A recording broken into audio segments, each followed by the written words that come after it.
I did decide. I was the one that decided it. I was the first one that was like, I don't want to do it. I was the first one that said that. So don't give me your BS. I'm just saying, like, it was a unilateral decision. Listen. Unilateral decision. So many claps, so unnecessary. Welcome, ladies and gentlemen, boys and girls, children of all ages. Welcome to the Tangents Podcast. T3G Tangents. It is our podcast. It is a podcast channel. It is a podcast. It's a podcast. It's the podcast. We got it on everything nowadays. We're renaming it. Now it's going to be called Podcast. That's right. Welcome, Gaming with VJ. Welcome back to T3G Media. We are doing our podcast. This is what our podcast is, like, the main thing. This is our movie reviews, all sorts of other stuff. We talk about everything. And then I don't want to say almost always, we always get off on a tangent. So hence today, the tangents. So today it's going to be very interesting to see that video, recording this video, which I'm showing two videos. Man. Oh, no. It's going to be very This interesting. is not going to be good. This is not going to be good. So today we are talking about Black Panther. We are talking about Inhumans, which was a TV show, if you did not know, because I know some people did not watch it. Yep. And then we're also going to be talking about the new Tomb Raider movie. And then assuredly something else is going to come up. Joining us, at least for the first half, whatever, first quarter, segment, third, whatever, first subjects, is our good friend Jason of Half-Hearted Headache. If you don't know, you better call somebody. halfheartedheadache.com. Listen, don't make me get The Rock Daily to Comic. Tell you not to use his shit, all right? Daily Comic. And, check it out. I don't even want to talk about it because it's so cool. I can't verbalize it. And it's free. It's free. It's free. It's free. Like, how do you beat free? Welcome, Jason. Welcome, Jason. Thank you so much for having me, guys.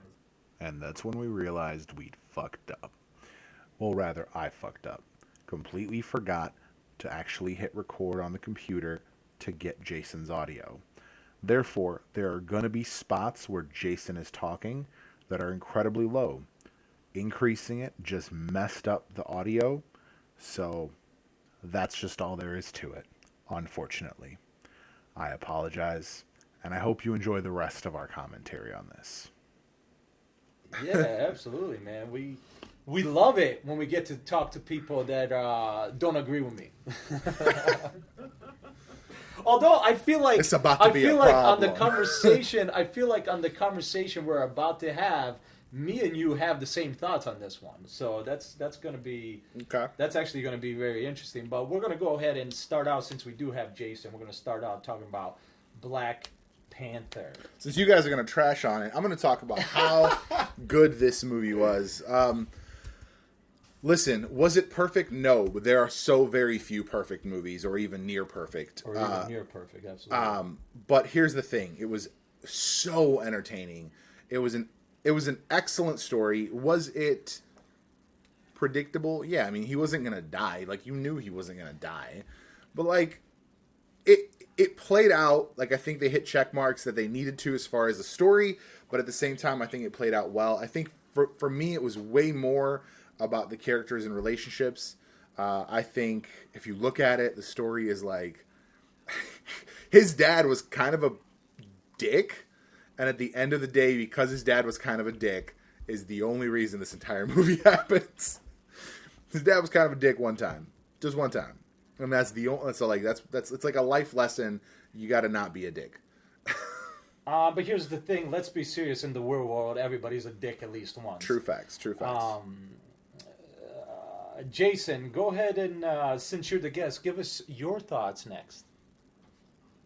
Black Panther, I think, is probably on the lower pantheon of superhero movies. When I say that, I mean mostly for the Marvel MCU. I also want to classify the MCU.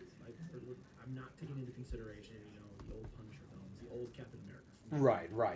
Yeah, because, I mean, if we went that far... Right, Jesus. We'd have a much worse... Yes. We'd have a much different list on what's low at the bottom. Yeah, 90s Captain America with the helmet, that's all I'll say. Right. With the wings on the helmet. With the wings on the helmet, yeah, actual wings. Which I still own on VHS, by the way. How about that? We'll have to watch it. Does anyone have a VHS player? I'm sure, actually, funny enough, I'm sure that you can actually buy one still. So I think Black Panther is probably one of the worst of the MCU films to come out. I think it's cliche beyond cliche. I think it was weak. The character development was extremely poor. I think the story was poor. The only part I like about it was the side character of the smart sister and the villain. The villain was actually capable. And I think when you introduce a villain, the villain has to be both evil but likable, and they have to believe in what they're doing. This is why, like, great villains of our lifetime, you have Darth Vader, who has that light-like ability, but he's completely evil, but he believes in what he stands for. Or like Bill the Butcher from Gangs of New York is one of my all-time favorite bad guys, because throughout the film you're like, I want to be friends with this guy, and I never want to be in the same room with him. And I'm not going to lie to you, I still have to watch that movie fully, so... Fantastic. George, I mean, listen, for the little bit that I did watch, it was absolutely amazing. Georgia, lie down. So that's how I feel pretty strongly about Black Panther. The villain was really good, and some side gimmicks were really good, but otherwise, it felt like jokes were hammed in there. It felt like they were trying to soup up his abilities too much. The fucking rhino. Can I swear? Yeah. No, this is no holds barred. This is no holds barred.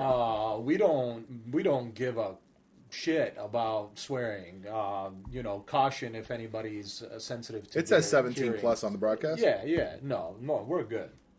I think, and I'm not spoiling anything by saying this, but there is an end battle if you've seen the trailer. I mean, listen, if you haven't seen the movie by now. Yeah, why are you watching a podcast to listen to a podcast about a movie that you haven't seen?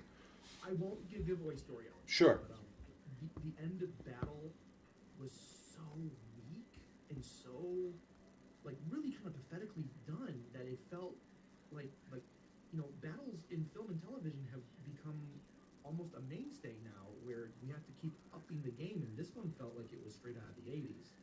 But overall, it followed that hero's journey element way too closely. The Joseph Campbell's hero's journey. Yeah. And it hit it way too on the nose for me to really appreciate it. I thought the story was just insanely weak. I mean, would you say that the Spider-Man movie did the same thing though? Because the character, the hero's journey was basically the same. Well, hero's journey is essentially any story, any movie like at this kind of spectrum is following Joseph Campbell's hero's journey. But it's how you interpret the hero's journey is what's interesting to me. The greatest example of a hero's journey, besides Homer, Ulysses, is Star Wars. George Lucas did that hero's journey. I mean, verbatim, up to like finding Excalibur is the lightsaber.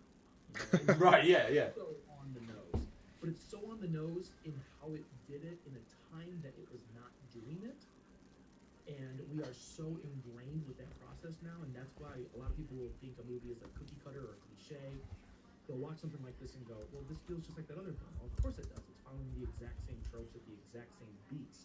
There is an awesome book called Save the Cat, and it breaks down how you write a Hollywood script to the page of what elements you need to bring into the film at certain time points. Right. So everyone understands how the story should, quote unquote, should move. No, absolutely, and I kind of wrote that. well, and here's the thing, and I agree with you on certain points on that. I think you're 100% on the money when you say that it followed a specific set of points that it needed to hit, and it followed those to a T. There was nothing about this movie that it was like, oh man, that was awesome, or that was amazing. I think it was entertaining, but there was nothing amazing about this movie. I like. I will. Go ahead. Sorry. No, go. No, go ahead. There are a couple things I did find amazing. One, it brought the black community out to the movie theaters. Sure. Yeah. Absolutely. Oh, of course. Yeah. Absolutely. I think the three of us can agree that on a cultural level, Yes. this movie is way more important than its Yes. actual filmed quality. Well, yeah. No, of course. I mean that. That's without being. I mean, I don't think that's. I mean, I guess nowadays with how people perceive things, maybe you do have to mention that and point Right, that you out. were gonna say Even- that goes without saying. Yeah, but that goes without saying. But it's then again, 2018. I'm like, it needs to I'm be like, said. man, I've talked to way too many people where it's like they don't realize that maybe needs to be said because they didn't realize the situation. Right. Here's the thing. To me, outside of that, to me, the actual movie itself, there was nothing that was like amazing. Here's the thing. Visually, I thought it was great. I had virtually no problems with the visuals of the movie, the graphics, any of that. I never at one point was like, oh, that definitely looks CG'd or anything like that. I've never seen. There was only like 2 spots. That's it. So nothing out of that took me out of it. The action, of course, was fun. I enjoyed it overall mostly. I agree with you that the ending of that movie, the ending battle, wasn't the best. I felt like there could have been more. I think it devolved kind of like most Marvel movies do into kind of a slugfest at the end. But here's the thing. To be very fair, I can't think of a movie that did the final battle just like really, really, really well. Everything at the end, almost every time, and especially in Marvel movies, certainly in DC movies, just ends up in just a slugfest at the end and just throwing special effects throwing back and forth, basically. I mean, here's the thing. We say, you say that all special effects throwing. I'm okay with special effects throwing if like it makes that battle epic. Except for Civil War, I will say the Civil War that was a beautifully choreographed fight at the end. Choreographed, yes. I was trying to think which fight you were talking about. Say that again, Jason? The best part of Civil War, the best fight of Civil War was in the middle of the film. It's when the heroes versus the heroes, and then at the end you had, Iron Man versus Captain America, and it felt kind of lackluster. Like I really wanted to see that epic battle. Granted, I have my own problems with Civil War. I mean, that's where I disagree. I actually disagree with that as well. I actually like the fight at the end better than the fight in the middle because I think the fight in the middle, I don't want to say most of it was rushed, but that was probably the worst CG in the entire series of Marvel movies. It is 100%, 100%. I mean, here's the thing: even the directors, the and Russo brothers, Spider-Man is the most CG'd character in that thing, and I was like, wow, really, guys? I mean, here's the thing. Even the Russo brothers came out and said this was a rushed movie. Like, there was zero plans of doing Civil War. And the reason they did it was because they saw how much success there was between Batman versus Superman when it was superhero versus superhero. Yeah, just the hype. That they were the like, hype oh, huge. yeah, let's do Civil War. We can do that, And they even said it. They said it in an interview. And I was like, well, maybe next time, just next time, stick to what you were going to do and not worry about that. Because, see, for me, out of all the Captain America movies, Winter Soldier was the best one. 100%. Whoa. I'll argue hold that on. long. I feel like he disagrees. Jason, do you I'll disagree with that? all day long. I think the first one is the strongest. Wow. Not at all. I feel like Wonder Woman 100% nailed how they did the period piece better than Captain America. To be fair, it was a different the period superhero piece specifically. Right. There were 2 different periods, I understand. But at the same time, I agree. I think the Wonder Woman representation of like an older war was way better. I think Captain America was way too Captain America for itself. It was way too 1930s, 1940s comics Captain America. For me, it was definitely one of the weaker movies for me. See, that's what I expected from it, and that's exactly what I wanted. I wanted something that harked back to the time period that the comic was made in. And I understand that. I think Guardians of the Galaxy was so good. Go to bed. It was a heavy 80s comic. And Go to bed. It hit that element. It hit that time period perfectly. Of course, I also love James Gunn. I think he's fucking fantastic. Oh, no, yeah, I love James. Here's the thing. Guardians, the first one, is one of my favorite movies of Marvel. But the second one, I feel like, was rushed. I feel like there was too many forced jokes. There was a lot of forced jokes. Like too. The whole him and Dad throwing a light ball all around. So that was stupid. so awkward and that weird. That was the cheesiest thing. I'll say the fact that they threw that in was weird, and I thought just that I thought the last scene in 1 where he starts singing, I thought that took me out, that came out of left field. That took me by surprise, and then in retrospect, it's so damn cheesy. but that was like the throwing the ball back and forth was even worse, like markedly. Yeah, no, 2 definitely. Like I loved 1 so much because I honestly I didn't know how I was gonna feel about it. Like I'd watch the trailers, I'm like, oh, this is gonna be good, but I didn't think it was gonna be great. I didn't think it was gonna be my favorite Marvel movie, and then I watched it and I was like, holy shit, they nailed it. Like James Gunn, he did his thing. But then 2 came out, and I was like, well, I mean, all they have to do is just be as good as the first one, and they got it. And then I was like, oh, man, this really doesn't feel as good as the first one. The space part feels fine, but I felt like everything out of the first one felt better. Like the adventure in space felt better. The comedy was better and all that. So that's why I was really disappointed with 2. But, yeah. But back to Black Panther. Back to Black Panther. That's why we call it tangents. That's why we call it tangents. But back to Black Panther. You mentioned that you actually liked the villain. The only thing I will agree on with you that he definitely made it believe that he believed he was in the right. He definitely Michael B. Jordan, that's the name. Michael B. Jordan. Mm-hmm. Michael B. Jordan did that part very well. He played that part of the character extremely well, where that character believed what he was doing was right. Now, however, everything else about that character, I didn't care for. It's honestly every other role that I can think of that Michael B. Jordan has had. Well, I mean, he hasn't had too many, but it's about him having a dad that's not around, that wasn't able to raise him. I'm like, really? Are you just gonna? Except for Johnny Storm. Johnny Storm had a dad. He did have a dad, but he was still a little not listening to his dad. So hey, in this one, he listened to his dad for sure. It was and I just watched him in what's it called? The Rocky movie. Creed. Yeah, I watched him in Creed. Same story. Yes. Same story. And I was like, really? And funny enough, it's the same director. Yeah, so I'm like, but to be fair. And here's the thing: I think Creed was good, but I don't think they did a great job with Creed. I don't think they did a great job with Creed. I haven't seen Creed. Creed, but I've never been a huge fan of the Rocky movies anyway. I have, unfortunately.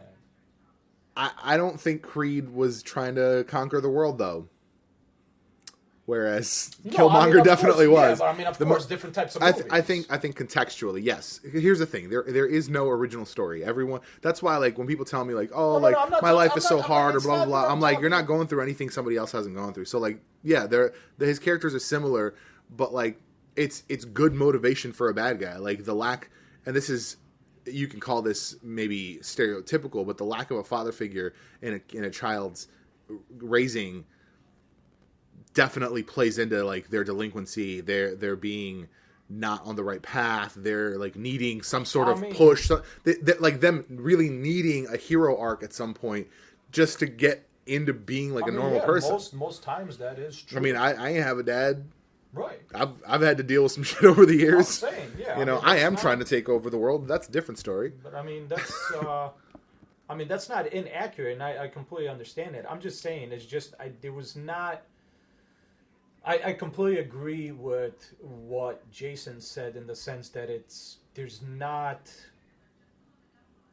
there was a lot of characters, and they were trying to spread out every character's story and try to build all of them instead of maybe building some of them better and just having the other ones be background characters.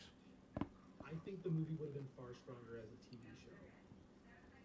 show. And the reason for that, I think, is because of the royal aspects, because of the... What's up, Big Smoke? Because of the... What up, Big Smoke? Because of the large scale of it, and I've always thought that Inhumans was not meant to be a movie. And we'll get to Inhumans in a minute, but I thought Inhumans was going to be a better TV show because of the fact that you're dealing with, the whole thing with M'Baku,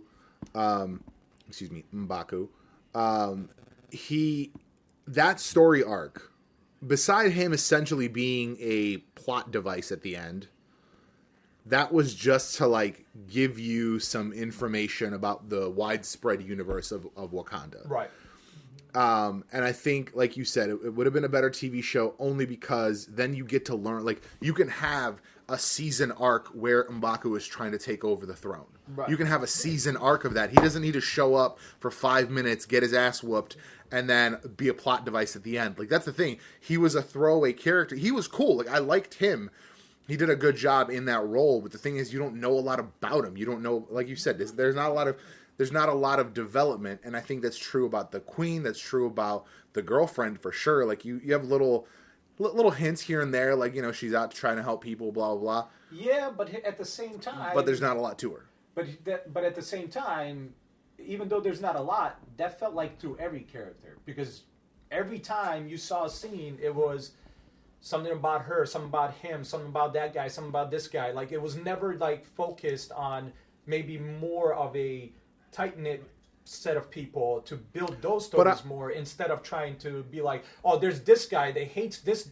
hates Panther, right, and wants to take over. But here's the thing. Then we see him again, and then like it's just so much in one movie. And I think Jason's 100% on the nose with this. I think it could have been better served as a TV show, because of the fact that there is all this universe, and that they were definitely, like, Coogler was definitely trying to do a universal story. Like, here is the universe of Wakanda. Here is all this stuff that's happening essentially under your nose while the rest of the MCU is happening. Right. You know, there is a lot of this information. There's a lot of this backstory stuff. And at the end of the day, I think I don't want to say the whole purpose of the film, but like the whole driving force of the film was to introduce you to Wakanda. And I think it did its job. I think it laid these seeds, and people want more. Like, you know, as soon as the movie came out, like the next day, I saw things on Facebook and on Instagram. You know, I want another M'Baku. I want more M'Baku stories. Blah blah blah. Like, people have these attachments to these characters because they have the little nugget of like, this kind of what this character is. You know, like Shuri is freaking awesome. And, like, I would love just a Shuri movie. Or, like, a short. Give me, like, a 30 to 60-minute short of Shuri, like, playing around and figuring out new tech. I'd watch that. Fuck, I'd buy it.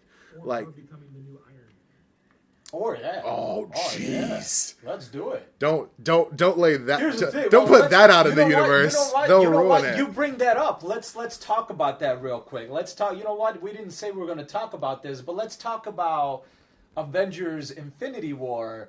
And what might be things that might happen, right? I think they're all going to die. I think Thanos, when he gets the gauntlet, is going to kill everyone. Here's the thing. He's not. They're not all going to die. Here's what I'm thinking. They go back in time in the fourth one. Here's what I'm going to do, or what I'm going to do. What I'm going to say. Here's what I feel. Robert Downey Jr. has been back and forth about continuing to be Iron Man, right? Obviously, the money's nice, so he continues to do it. Yeah, nice. We know for a fact, Big Smoke's we got it. know that Chris, not Hemsworth, Chris Evans, Captain America, Chris Evans is done. He doesn't even want to extend this contract. Actually, the only reason he extended anything was because they split up Infinity War into 2 movies. That is the only reason he extended it. So what I'm thinking is both. I think Captain America dies at the end of 4. Cap and Iron Man die at the end of 4. Sacrifice at 4. They sacrifice themselves.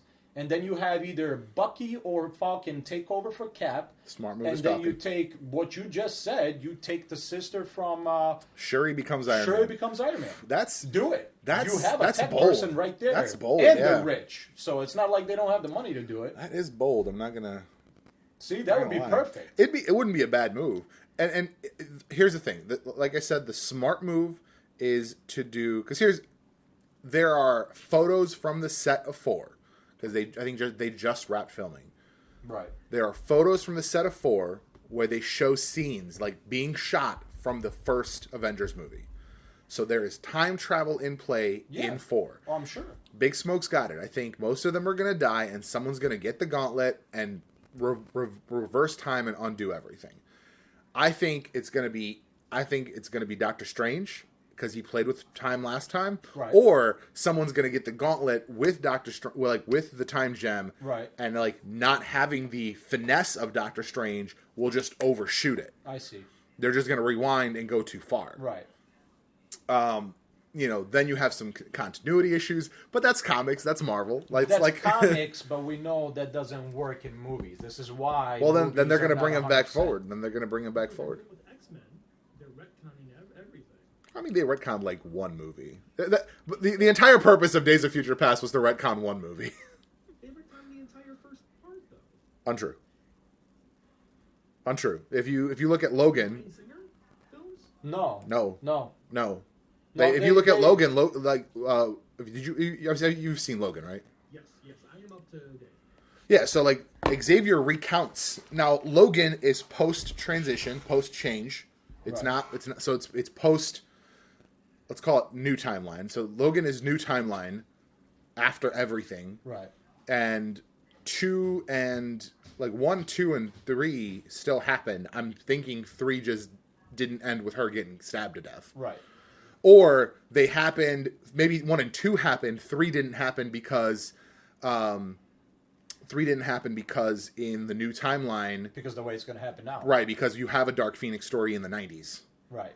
Like you should have in the first place. Singer, no, never mind. Excuse me, Ratner. That was Ratner, who is now apparently the worst person on the planet. That's a shame. He's been my arch villain for years. No, but I mean, apparently he is an arch villain. So But anyway, yeah. So I think that's what I'm thinking I might think- happen. that's a good point though. Shuri could definitely be, because you know in the comics, I'm sure you know this. They have I think Here's it's the thing, Mari. here's the Mari thing. is the new.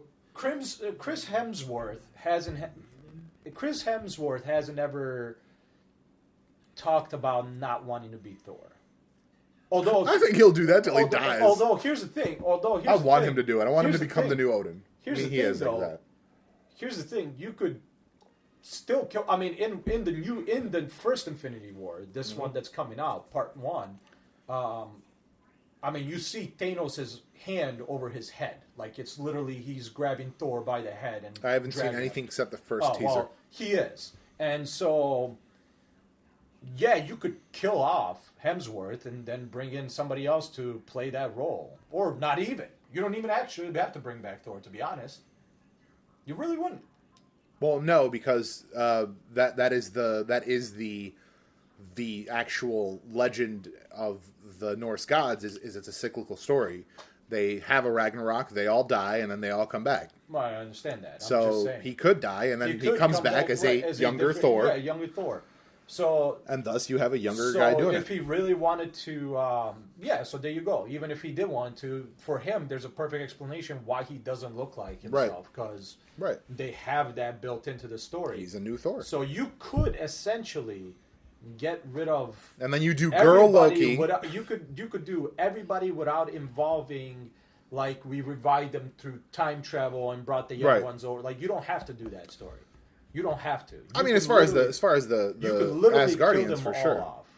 Well, as far as the Asgardians for sure. But I Right, mean, like, but I'm saying, here's the but thing. once Here's the again, thing. we have- Regardless, there is time travel in this. I understand one. that. So I'm I not don't talking- know. I'm not I don't talking about know. There's If, no time travel. There's going to be time travel. I understand that. What I'm saying is, you don't have to play the game like, oh, we brought a younger version over. You don't have to do that. You have people that can take over each role. You're actually talking about. That's funny. You're actually talking about an actual storyline that happened in the comics, where turns out Tony Stark has been a pawn of a villain Yeah, for the whole time, yeah. and he's replaced by an alternate reality younger Tony Right. Stark. So like you could Time slide. You could have plenty. You have plenty of characters that could literally take over for every role that you want to replace. I mean, yeah. Doctor Strange just started, so he's going to be Doctor Strange He's for gonna a be while. around for a while, yeah. Bucky signed a contract for 8 movies. Now I get it; that's just a contract Sure. for 8 movies. But he can't break that contract. So only if Marvel doesn't want to use him for 8 Right. movies. Exactly. So, or I'm sure gets fined a stupid amount of money. I'd be okay. Listen, I'd be okay with Cap dying, Iron Man dying, because you have people to replace them. You If have you them just replaced. make Rhodey Iron Man. And yeah, It probably you can won't do that work, too. but to No, be fair, right. it didn't work back when they did it in the comics either. Right. I didn't like Rhodey as Iron right. Man. I And like you Rhodey as explain- War Machine. Right, and you I like, explain why Thor would work. yeah. So there you go. You have people the that main you have three people that, guys are gone. you have people that could take their place in a heartbeat. So you can kill them off. I don't think that's a big deal at all. Not at all. Black Panthers just came around. I mean, they're not going to kill him. I mean, honestly, I don't think they're going to kill anyone even, from Wakanda. You can even get rid of Hulk by saying that Hulk decides to go back to the planet he was fighting on and takes it over. You never have to see him again. No, they're not going to do that, though. I'm just saying. You could easily say that. Hulk is definitely one of those people that you can... I mean, they've already recast him in the series. Right, I understand. So, like, he's definitely a character you can recast without any Yeah. issues. Yeah. I think it could be easily done. So, Jason, normally, let's kind of reel it back into just Black Panther. Yes. Normally, we do a rating. So, we do a rating on a 10 scale. What would you give Black Panther? See, I think a rating is very dependent on Is that message what right? scale you want to give it to. That's just a playback. That's I watching usually go on that. an A to F scale. We do. So yeah, we do out of 10. So you know, Okay. obviously 10 being 100%, you know, perfect movie. 1 being the lowest possible score you can give it means it's a piece of garbage and nobody should ever watch it. Blood Rain. Blood Rain is a perfect example. Quad dead zone. So out of that, what would you say you would rate it? Now, but something else I have to always take into account is Sure. by rating something, you are automatically comparing it to something else. Yeah, you're absolutely right. Certainly. So I'd like to rate this just based on an MCU comparison. That's perfectly fine. Yeah, that's fine. No, Yeah, yeah. 100%. Here's the thing. Just before you say that, I think it is foolish. Not only unfair. I think it is foolish to compare movies that are completely different universes apart. Like, you look at something like Schindler's List is an incredible film. Exactly. I should not be looking at Transformers and Schindler's List Yeah. on the same sheet. No, absolutely. Like, that's not a comparison. Absolutely. Like, if let's say if Schindler's List is number 10, it is a 10, then everything else is a 5 at max. Right. Like, Right. Like nothing's gonna get close to that. no, I think it's in genre. That's kind of like what I keep it Yeah, to. yeah. And like in comparison to things like like the Marvel movies, the DC movies, Transformers movies, that kind of stuff. Okay, so also on that note, I am not taking into cultural relevance. Right. No, we're just external the movie itself. factors aside, just the quality of the film. Yeah, just the quality of the film itself. MCU, I would classify it probably around a 3. I Wow. would put it on the same tier as Ant-Man, but Ant-Man's not pretty low for as me. good as, like, I hated Doctor Strange. I thought the film. Oh wow. Wow. Doctor Strange is my number 2. I'm in love with the character. I've been in love with the character decades for reading the comics. Wow. I think the movie was so haphazardly thrown together. I think it should have. This review aside, but I don't think it was as strong as a character developing story as Doctor Strange. Right. So I would put Black Panther as a number 3. Okay. So 3 out of 10. Yes. Wow. That's Wow. wow. That's rough. Wow, bro. Wow. So would that be your bottom 3? Would that be like your 3 least favorite films? Of the Marvel films, Yeah. Ant-Man is definitely down there. Iron Man 3 is probably the worst. Wow. I wouldn't say it's the worst. It's Wait, definitely. you think that Iron Man 3 is not as good as Iron Man 2? Oh, not even fucking close. Wow. I think Iron Man Wow. 3 is probably the worst Marvel film. I mean, this is the beauty about it, you know. Right. opinions and Yeah, stuff, no, you know? it's absolutely subjective. I'm just curious. Like, I don't understand that position at all. Oh, that's- I loved. You're getting- I don't want you're to say I getting, loved. I don't want to say I loved. I really enjoyed 3. I don't want to say I hated 2, but like, of the 3, 2 is definitely the bottom. Oh, I thought 2 was very bad as well, but I think 3 is. Oh wow. Wow, you think it's like you think 2 is bad and you think 3 is worse. I see what you're saying. Wow. Right. He's not saying 2 was good. Here's the thing. I agree with you. I didn't care for Ant-Man at all. I watched it once and I will own a set of these movies and I will never own Ant-Man. That's how much really? I didn't care. Yeah, I didn't care for Ant-Man at Jeez. all. I wouldn't say it's a horrible movie or anything. It's just there was just so many misses with that movie. For me, I forgot what I want to say. I think I gave it a 5 or a 6 for Ant-Man.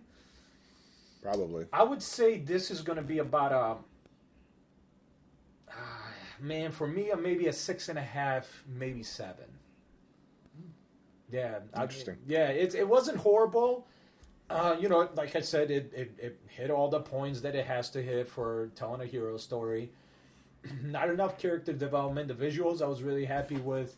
The combat overall, in everything, in the little casino, in everything. I just enjoyed the combat and everything in that movie. So, yeah, I would say about 6.5 or maybe a 7. Wow. You gotta understand, when he said 3, I was like, wow, because when I say 3, that means that movie was not good. Right. Granted, I don't have anything as a 10. The only thing I have anything near 10 would be Iron Man. I think is the closest thing to a 10, just because the first Iron Man was almost a perfect movie. So I think Iron Man by itself stands as a perfect independent film in those series. There's not a single one of those films, and I think Black Panther is probably the closest next movie to stand as an independent film, that if nothing else existed, that it would still stand. I think Iron Man is definitely on that list, and I put Iron Man at a 10. And I think Black Panther is, for me, solid 9. 9, Jesus Christ! Yeah, you gotta understand. You gotta understand. I'm looking at it from a perspective of, like, for every other movie, you need the rest of the universe to exist, to have context.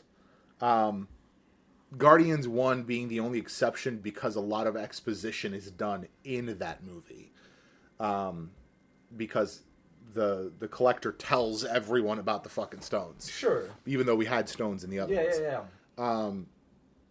I think all the other ones, you need the other movies to exist. You just need them. No, dude, 9 though. You're saying. Say that again?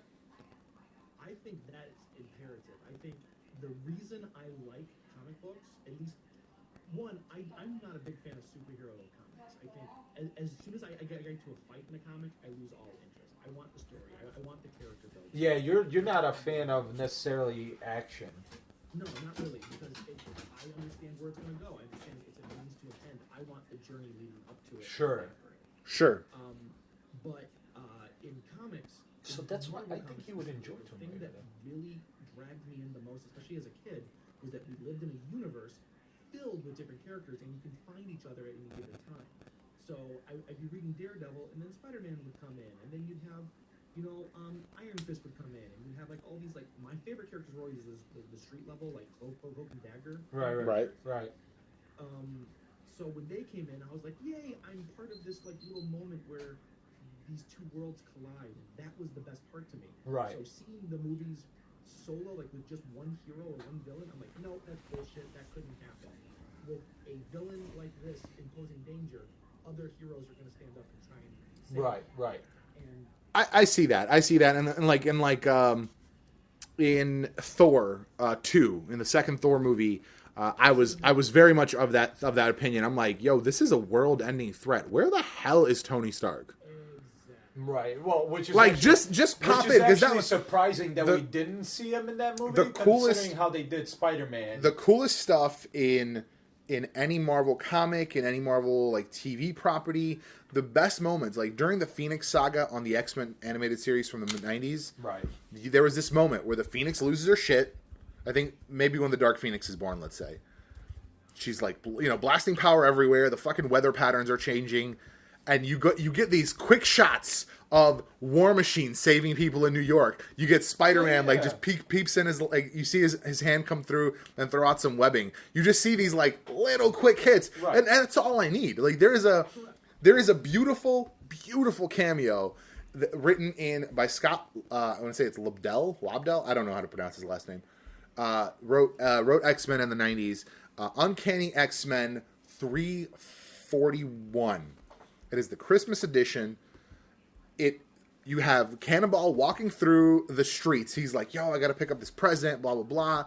Because and it's funny, like, to hella tangent here. That's a character that like no one knows how to write consistently because they had him growing as a person and being an adult and getting smarter and more tactical and intelligent in the X-Force comics. When he joined the X-Men, it was like he was 10 again. He had no fucking clue what to do, forgot shit all the time. And like in this situation, it was Christmas fucking Eve. And he's like, I'm going to go pick up presents for my sisters and brothers because he's Southern and he's got like 12 of them.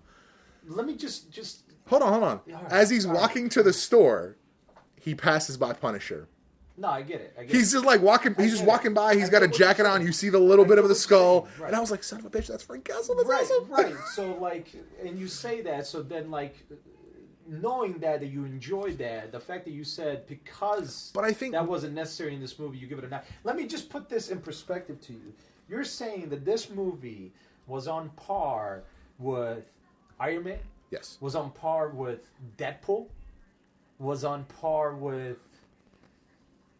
I mean, I think Deadpool was way more enjoyable and entertaining as far as comedy, for sure. The big thing for me in Black Panther as far as comedy, there were a lot of moments that were unnecessary. Oh my God, a lot of moments. There was a lot of memes. I didn't know that the I Never Freeze thing was a meme.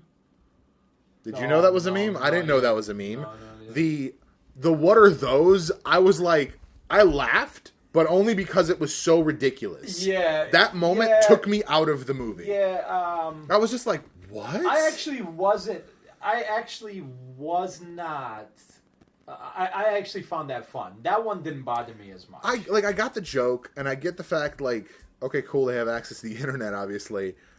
But it just feels like Shuri would be too busy to be watching fucking meme videos. No, she's got way too much shit going on. Thing. I feel like she's one of those people that could, while at the same time watching memes, could be building a freaking skyscraper with the best tech in the world. Like, I feel like that's who she is. I suppose. I don't know. So, it was one of those things that I didn't understand. And there were just like a couple jokes like that. Like, I wasn't a huge, like, I don't know. I really don't know how to feel about the thing where the boyfriend rushes at... I'll be damned, I don't remember her name. Okoye. He rushes Okoye with the rhino, and the rhino stops and licks her. And I was like, oh, that's cute. But I was kind of like, man, it like kind of breaks the action. Yes, it did. It did. Because that was a moment. That was a fucking moment. I mean, he said, would you kill me? She said, for Wakanda, without a moment's hesitation. I was like, damn. Here's the thing. I was torn about that scene. Because one... I liked it, right? Because like it was cute. It's not even that it was cute. It's that she not only did he take care of those animals, right, and was part of their lives, but clearly she was just as much, if not more, and that's why the animals submitted to her. So that's cool.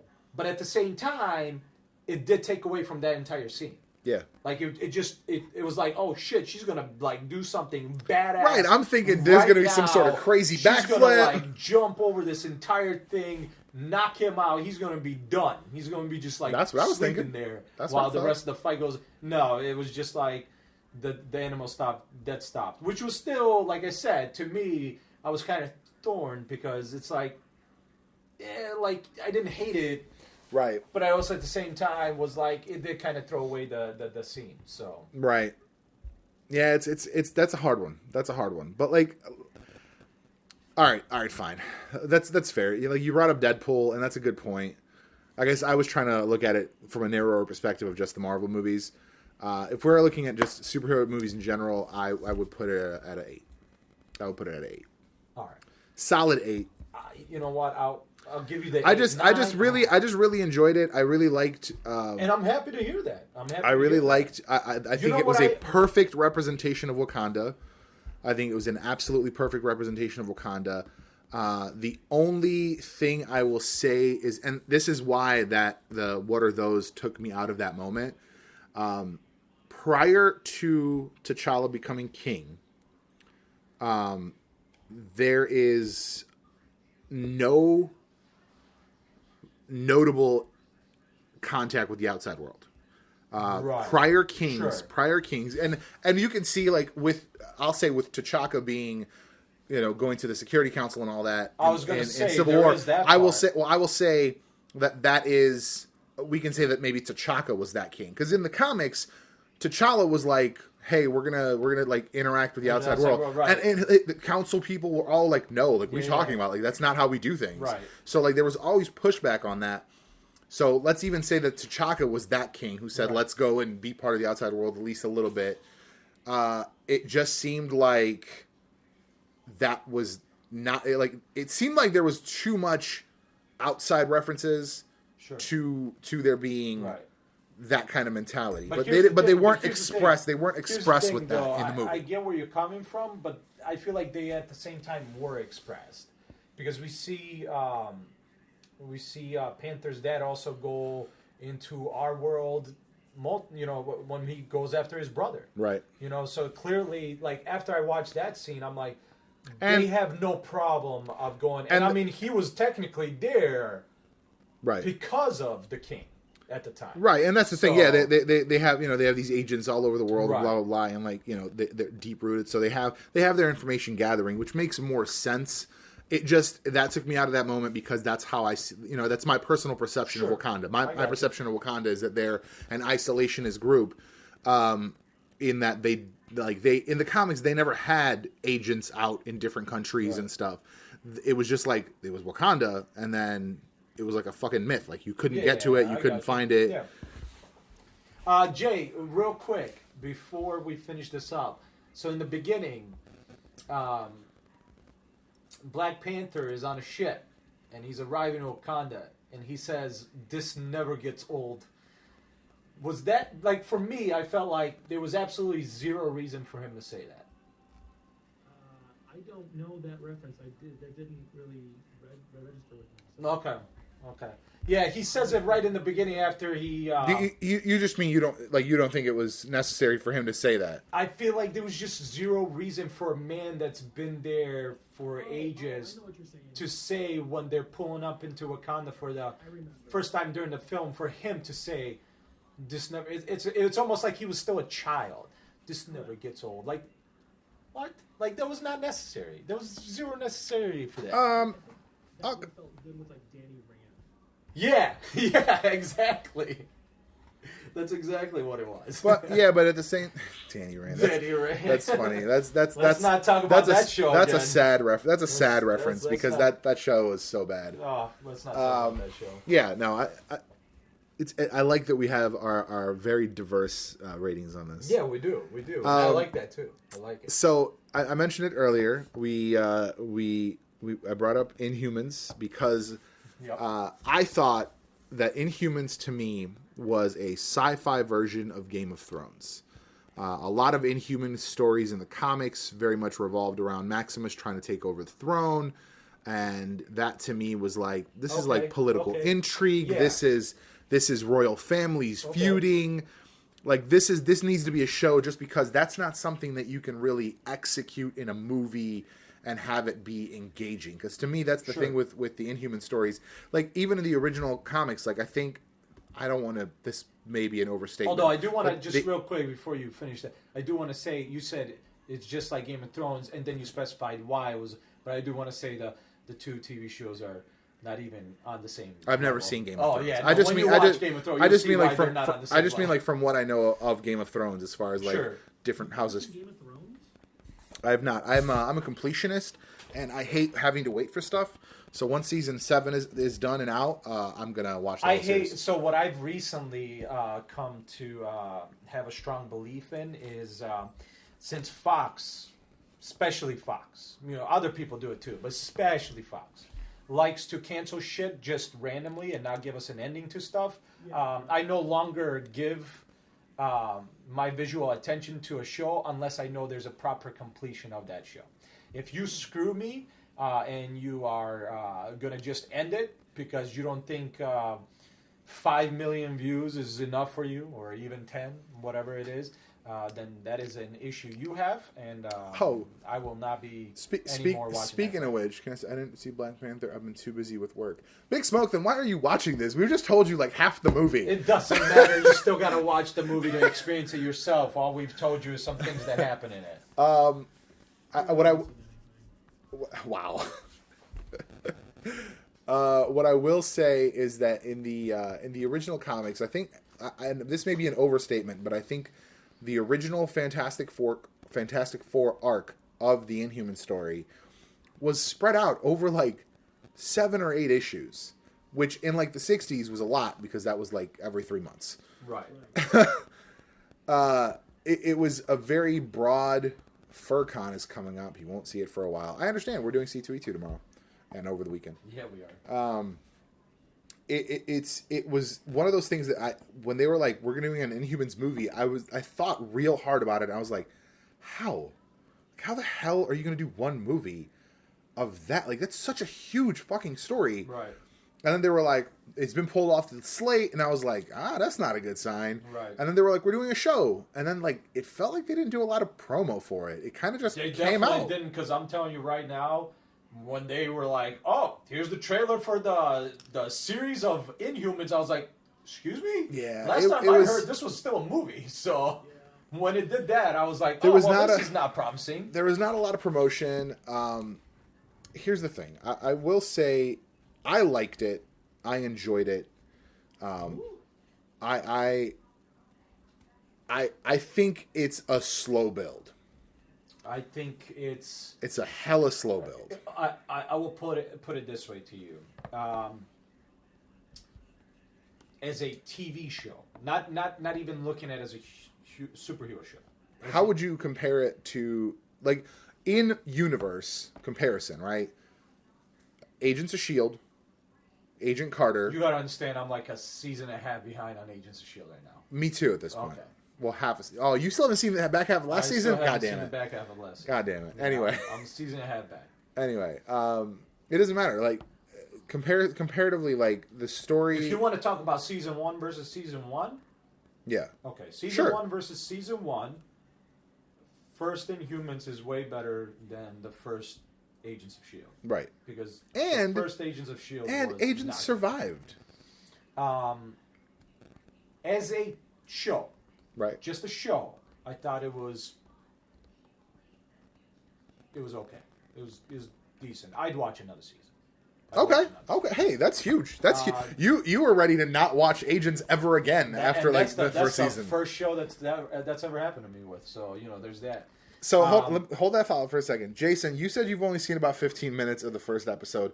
What exactly pulled you out? Why didn't you watch at least 3 episodes? Although I'm super surprised that it pulled you out, because this is definitely a show that doesn't have the action that I want, and it definitely has the talking that other, like Jason likes, and I hate it.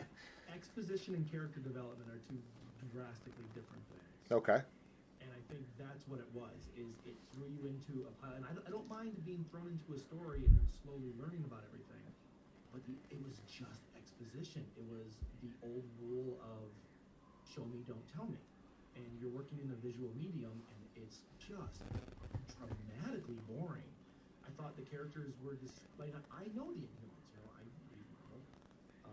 I thought the characters were devastatingly horrible. Sound for us? Well, we're not talking. Wait, what? Sorry, one of our viewers is saying that our sound is gone. Oh, okay. He says it's fine, so you might need to refresh, Big Smoke. I think there's a big difference between exposition and character development, and I think especially in a pilot of a show, and I did a hyperbole. I watched the whole first pilot of it. It was absurdly done, where by the end of the TV episode, the difference between movies and TV is that movies tell a story, TV tells a story of character. Right. So you can get way more in touch with a character through a television show than you can in a movie. Right. So, you need to focus on those characters. There's and feedback. The story takes a back seat. I mean, because you're... So when a pilot, it's so fucking important to have good characters. Well, yeah. That's... And through the whole first episode, I didn't give a shit about anybody. So by the end of the episode, I don't care what happens. Well, it's fine. That's just for the broadcast. It's fine. There's only 2 people. There's you and Big Smoke. And I think, like, in comparison, an excellent way to bring in characters would be like Firefly, where within the first 2 or 3 minutes, you know exactly who these characters Sure. are and what they stand for. By the end of the first episode, you could give them a situation and you know how they would react to it. Sure, and I will have to agree. It is, like I said, it's a very, very slow build show. I had to choke down, I think, 3 episodes easy to like get into it. It does not play as well as I wanted it to, for sure. I think the writing is subpar. At best, I think the writing is subpar at best. I think somebody went to like a really whoever wrote it, whoever like plotted it out, whoever like the instigator for the plot was. I feel like they went to like I want to call it like a classical like theater kind of writing school, because it just has this like I don't know, Maximus goes through this arc that I don't love, and it's not surprising. He's this, for the most of the series, the season, he's kind of a whiny little bitch. And I'm like, bro, like, I get it. Because like, you're gonna understand, in the comics, he's crazy. Like, right. Maximus is insane. They call him Mad Maximus, which is funny. Maximus the Mad, rather. But like, it's never this like, oh, let me just like execute this brilliant plan. Like, it's always something grandiose. I honestly expected him to like out of nowhere stab the king in the middle of the fucking throne room and be like, I'm the king now, bitches. And like, because here's the thing. Here's what they end up doing in the comics a lot. And I won't say this is a good or bad thing. This is just how they usually handle Maximus. He has an overthrow attempt. He usually fails. And then he's in prison until they need him to fix whatever the fuck is screwed up. Oh, because he's fucking brilliant. It kind of sounds like Loki in a lot of Thor ways. right Yeah, in a lot of ways, it's the Loki and Thor relationship, and that's what makes it work. Like, he's crazy, and like a lot of times he'll like depower the ruling family, so he's in charge now, and that's kind of what he did in this, right? I thought it was weird that they all of a sudden had to go to Earth. Like, that was unnecessary. Now you have all this random dumb Earth shit. It's like the same fucking problem I have with Transformers. I'm like, just show me giant robots fighting. I don't give a shit about Sam Witwicky or whoever the fuck else. It's because like, here's the thing, and it's shocking to me. It's shocking to me that they didn't learn from Guardians, right? Because everybody always has this perception that like, oh, we can't accept anything that's not on Earth, right? And that doesn't have to do with us. Right.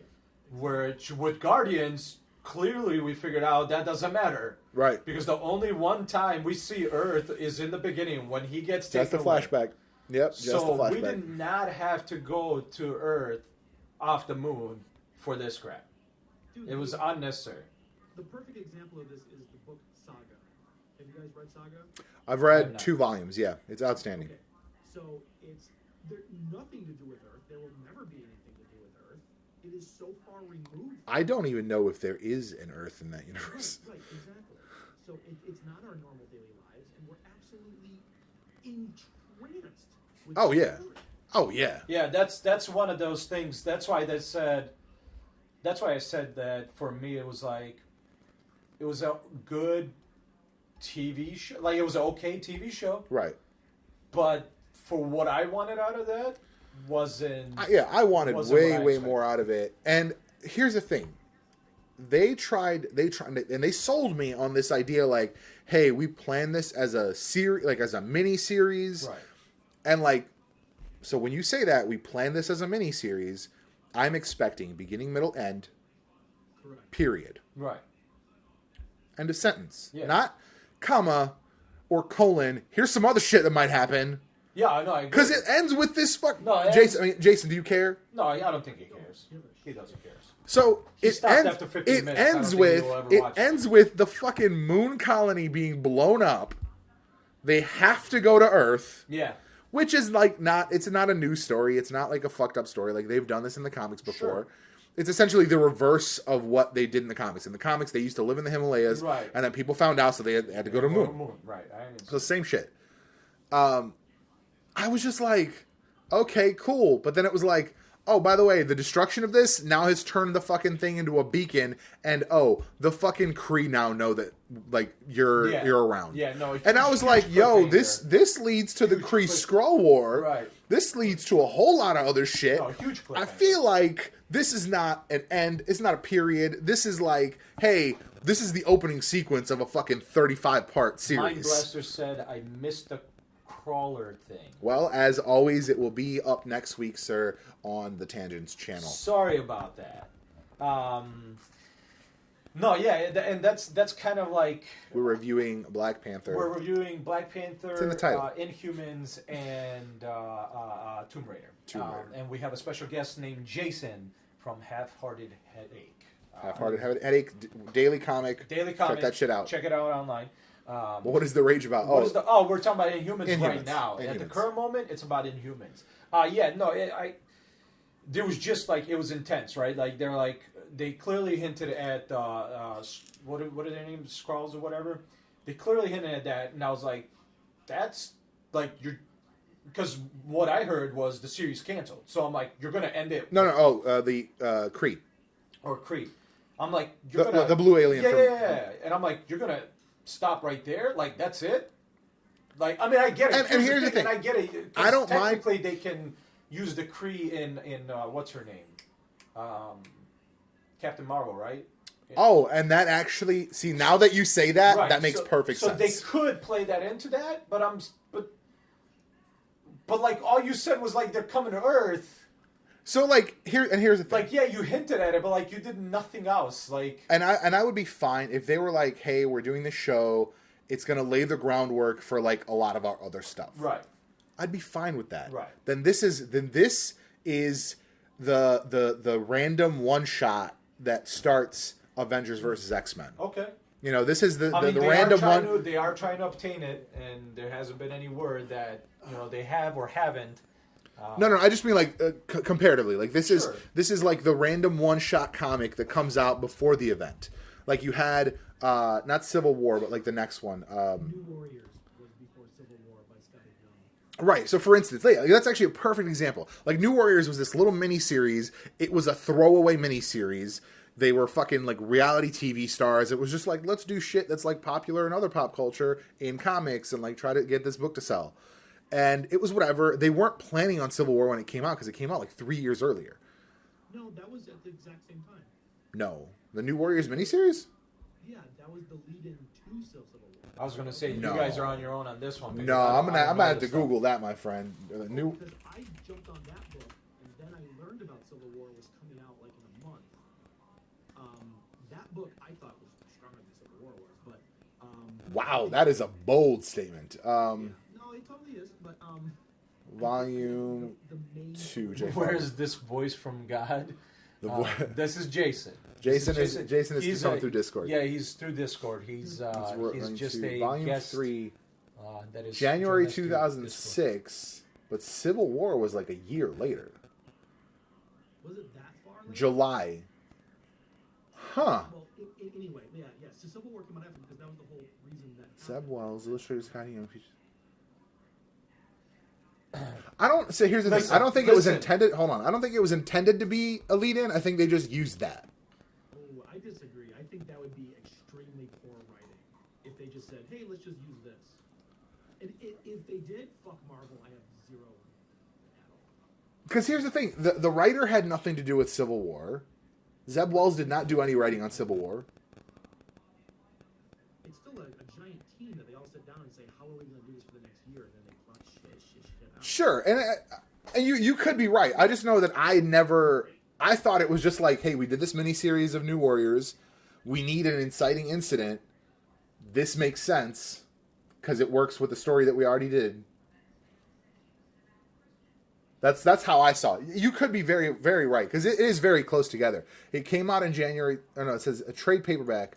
No, so it started a year before. The book was released starting in June 2005, so a year before Civil War. Okay, well, it's still a lead up to it, right? Yeah, no, absolutely. But that's what I'm saying. So like, you can tell me that Inhumans is the New Warriors miniseries that sets up Civil War. Civil War started, or are you talking about the road to Civil War? Well, not. Two different things. It wouldn't set up Civil War though. But Civil War just happened. And then everything, It's an example. Right, I got you. Civil War happened about 4 months or 5 months before Civil War started. This is true, yeah, and like I said, you could be 100% right. I mean, I guess I'm thinking about it as this series came out independently of anything else, and they just. Marvel does not give that kind of creativity to their writers. Here's See, I disagree only because it was Scotty Young, and I know he had some clout at the time. here, He didn't write it, but he drew it. Is that? Well, like I think he. all right. Semantics. My point is, let's presume it was used to build up Civil War. If they had said, "Hey, we're gonna do the Inhuman series, and it's gonna lead Into it's Captain gonna Marvel. build elements that we're gonna be doing in Captain Marvel," cool. But here's the thing: the problem with that is, and that's fine. Like I said, I could take it that way, but They still didn't do that a lot. right.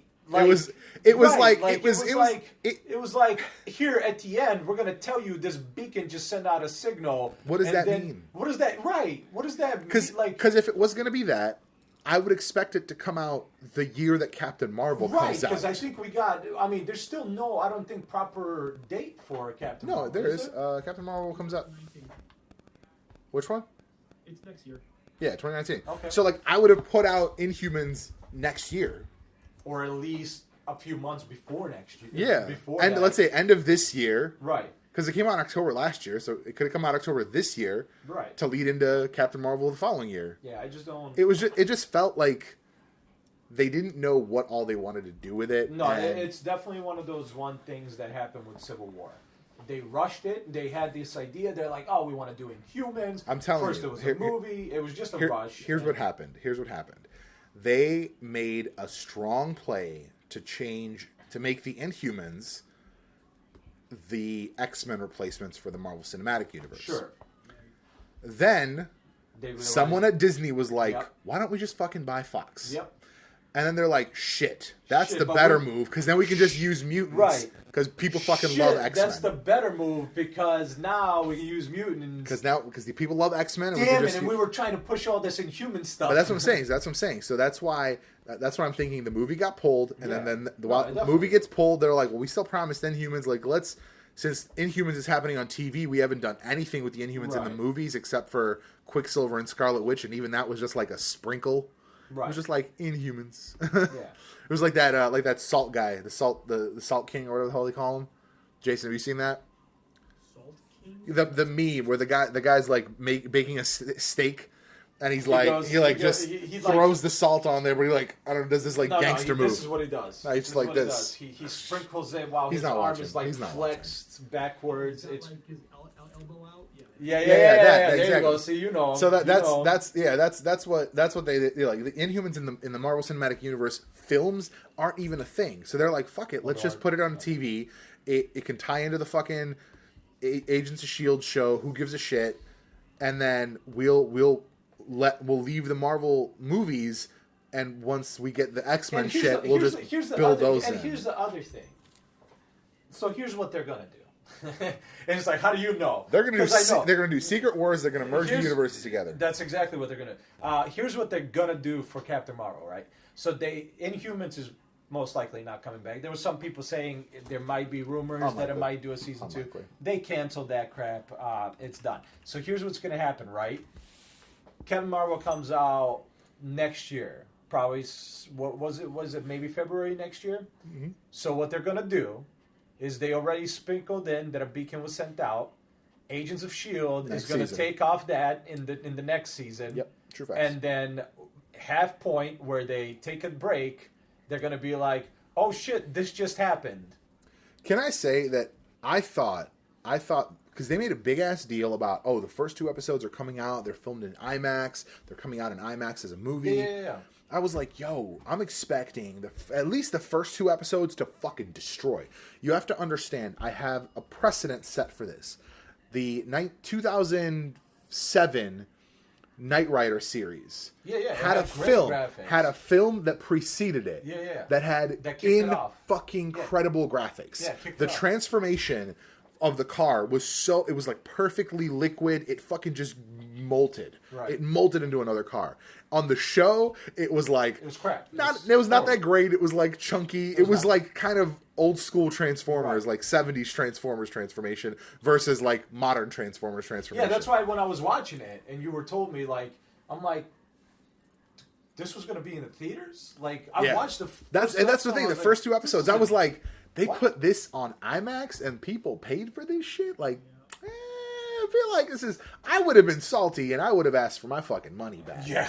I was like, this is not worth absolutely. fucking $17, bitch. Get me my money. Yeah, no, I would 100% ask for my money back if I saw Oh, that that's on the because that's the thing. You said that. I was like, oh yeah, fuck. They said it was IMAX. I was like, that's dumb. Why would they have? Like that was.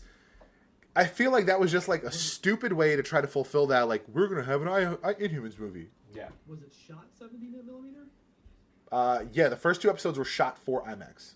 What a fucking waste. Yeah, that's what I'm saying. 100%. 100% it was a waste. The IMAX presentation of the first two episodes grossed 3.5 million worldwide. The 3.5 million gross was considered a disappointment by IMAX. No shit. Really? You don't say. No fucking shit. It's so dumb. It was just so dumb. Oh, that's sad. I'm going to read this. So this is apparently a quote from Observer.com by Dana Schwartz. It says, it followed the cast release of a photo. It said, pretty lame. Overall, the look of the entire royal family is group that met on Craigslist to try to win a costume contest with varying levels of commitment. Yeah. That's so fucking funny. Yeah, no, I mean, here's the thing. Do we rate shows? I forgot. Do we? We can rate shows. I'd give this. Listen, the first season let's just rate it like this. Let's just rate it like this. Is it better than Iron Fist? Because that show sucked. shit. Yeah, compare the worst. Compare the worst. Which is worse? Here's the thing. Damn it. While you think about that, I think it was entertaining enough for me. My bar for like TV shows is pretty fucking low. I'll be honest. Let me put it this way. I knew a little bit about Iron Fist to know why I was disappointed about Iron Fist. Right. I didn't know really anything about Inhumans except Bolt, right? Black Bolt. Black Bolt. That I knew that his, if he speaks, he will destroy you and everything around you. By the way, Jason, I'm going to send you a great story. So, I would say that for me, Inhumans was better than Iron Fist, but that's just because Iron Fist is, oh my god, I don't know what Marvel did. During that writing session, when they said, okay, we're going to pick this actor, and then he acted out a few things, and they were like, yes, perfect, the whining bitch, that's what we want. Nailed it. The problem I have with the Iron Fist thing is that I'm okay with that aspect of Iron Fist. really You're okay with the him whining? being a whining person after growing up with monks? Hold on. Explain that to me. My biggest complaint with Iron Fist was it's a action-based show, a story about. And it has shit action. And That's then it true. has shit action. It had no one who knew it. So, The fact that the choreographed martial arts in Daredevil, which has, granted he is a fighter, but not a kung fu fighter, had better martial arts than the show that's about kung fu. I didn't mind the whiny aspect because the kid went away when he was like 7. I completely Hold on, and understand I that. agree with you, but the problem is, Hold on. Go ahead. He doesn't know social ramifications. He doesn't know the social etiquette. So when he came home and was like, "Well, I want to be this guy again," I got that. Listen, and I got that as well. With that. But I think the point that he should have been extremely more centered and more engaged of his own emotion. Whenever his emotion took over, I was like, "Fuck you!" No. Yeah, that's the other You thing. failed war and you just failed. That's the other right? thing. I It's agree. hard. It's hard for me to believe that that's the guy who ripped out the heart of a dragon. Right. Yeah. Because at the end of the day, him and his 100%. his brother that showed up from the His brother would from have ripped out a heart Kunlun, of a dragon. They grew up in the same place. They grew up in the same place, away from family, away from society. And guess what? The other guy's way more well adjusted. Yeah. Yeah. Right. Like, I'm sorry. Yeah, That's why I couldn't accept it. Shit because sucks, and here's like the thing. it also made it feel like in 15 years he had never had a flashback about his family's death. Well, here's the thing. This is somebody else made that same argument. I think it might have even been you, about he's never he's now back in his world, so he's gonna react differently. At the same time, though, he grew up with monks who taught him how to control his feelings exactly and what how Jason to control everything about himself. So for him to react, even if he is back in the world that he originally started in. He should have control. His actions could have been driven by a childlike mentality, but his reactions should have been 100% more measured. 100%. So, in comparison, is Iron Fist better than Inhumans? Inhumans? Wow, you said yes. No. I would rather watch a bad show about one character's development rather than a show about bad characters and zero development. Wow, rough. That's rough. But here's the problem: Iron Fist has no development. Literally, throughout the whole show, he's the same person, and then in Defenders, he's the same person. He never develops. That really bothered me, actually. He never develops. He stays exactly the same. The show about a dude that never changes. I hated that he was in Defenders because every scene he was in was terrible. It was exactly the same as watching Iron Fist. Yeah, I hated it. It's like nothing changed. Did you see Defenders? Yeah, I'm up to date on all the... What did you think of Defenders? Oh, it was fucking garbage. Yeah, I mean, for me, I agree with you because it didn't play like a superhero team movie for me. It played like Agents of S.H.I.E.L.D. series, which is not what I wanted. I didn't want that. Every 3 minutes, somebody was trying to leave, and I was like, God damn it, shut the fuck up. This is a bigger problem than you. Shut your fucking face and get the fucking figured out. Get it figured out. It completely did not play at all whatsoever. I wanted so much more of that, mostly because I'm a bigger fan of the street level heroes. Right. Yeah, no, I completely understand. Yeah, absolutely. Are you as salty as me that they'll never do a Heroes for Hire? I'm salty that they don't do like the much more. Even though they threw it at you like, you guys should charge. Or it was for Luke Cage. You should charge to help.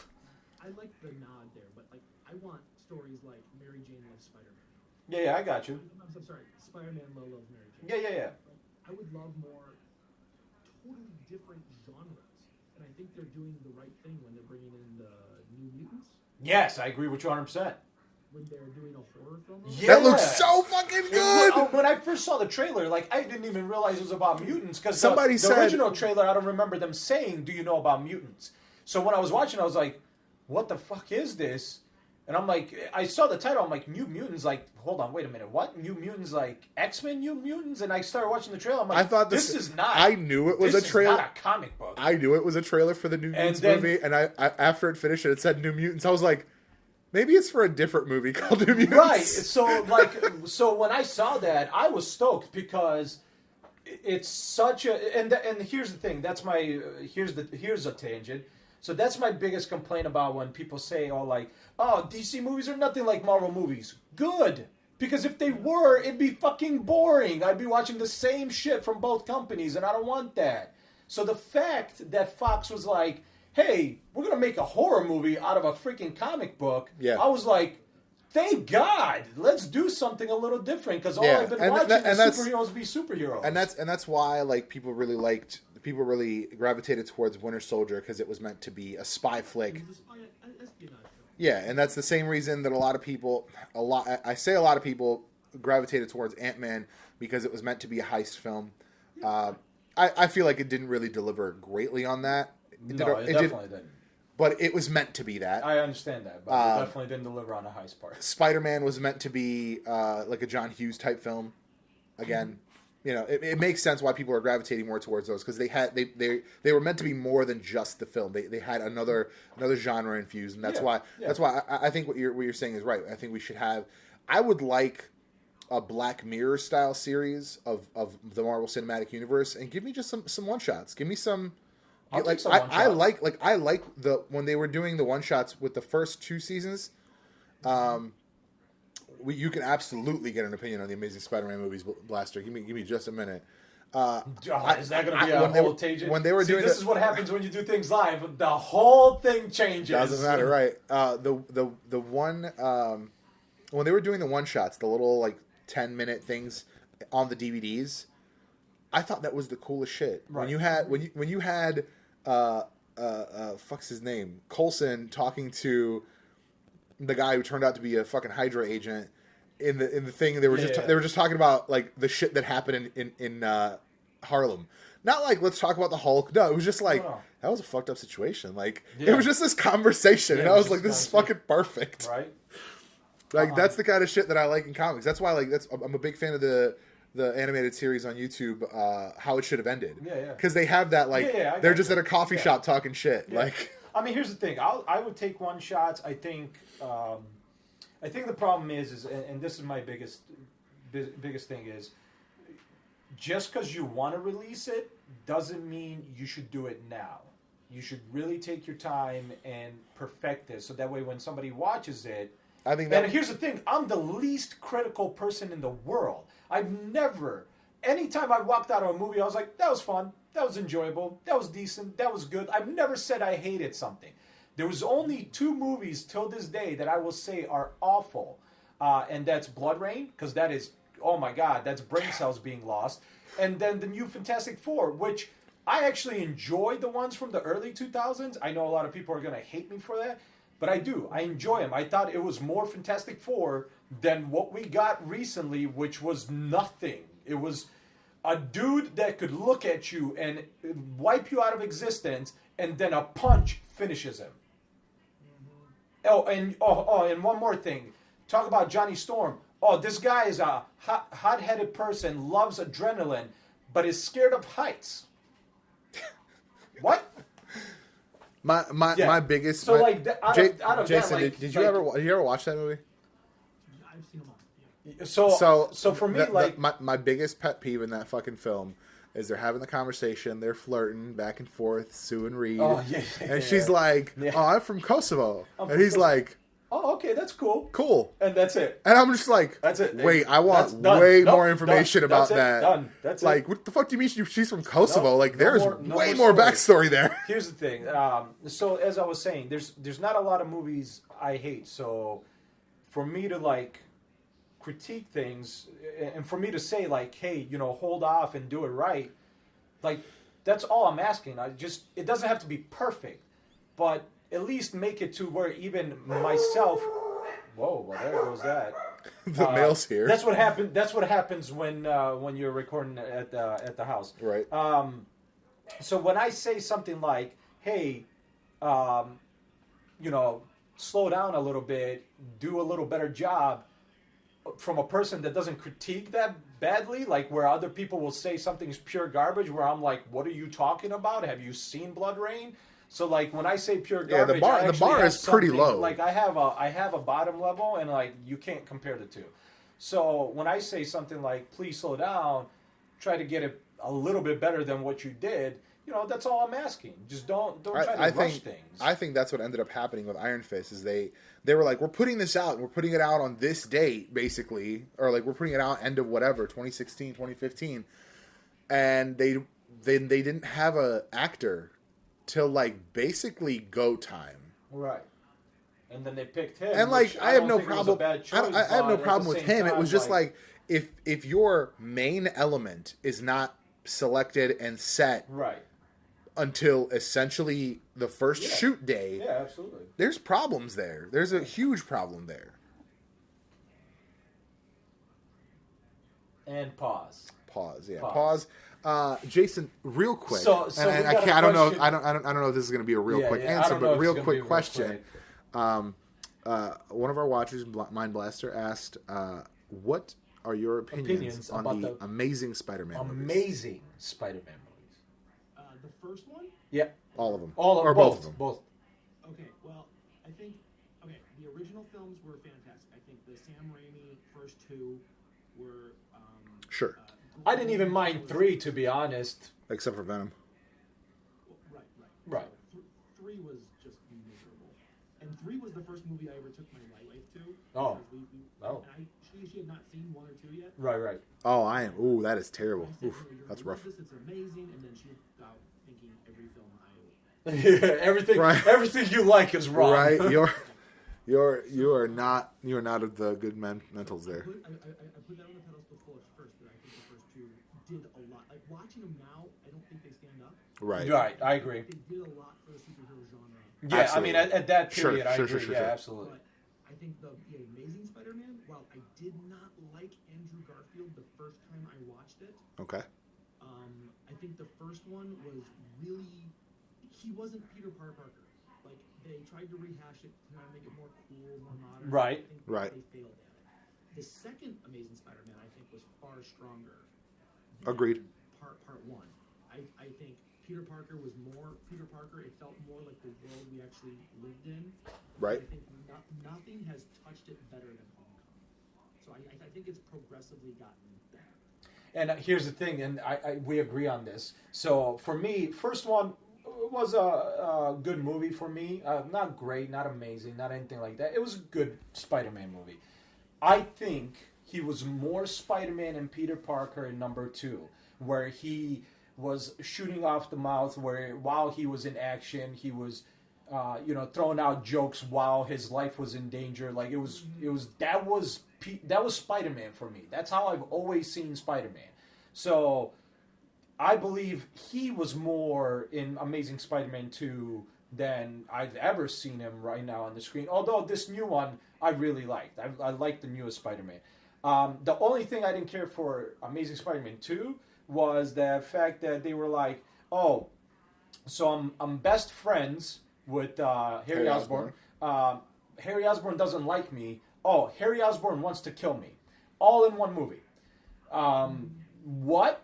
Like, that was way too much. Right. First That's of all, the thing. what you should have done is introduce Harry Osborn in the first movie as a friend. In the second movie, he's learning why he's not going to like Peter Parker. In the third movie, I'm going to kill Peter Parker. Like, you don't do that in one movie. Here's and the on thing. top of that, throw in Static Shock.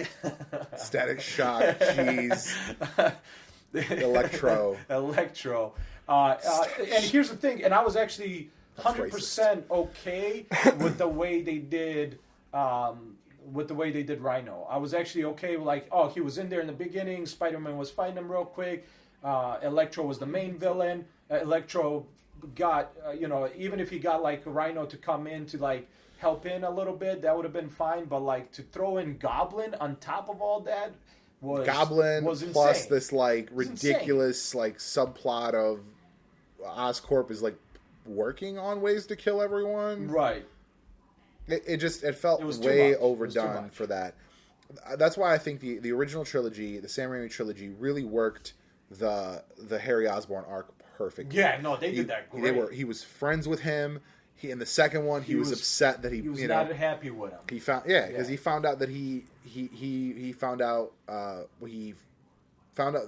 saw him over his father's dead body, right?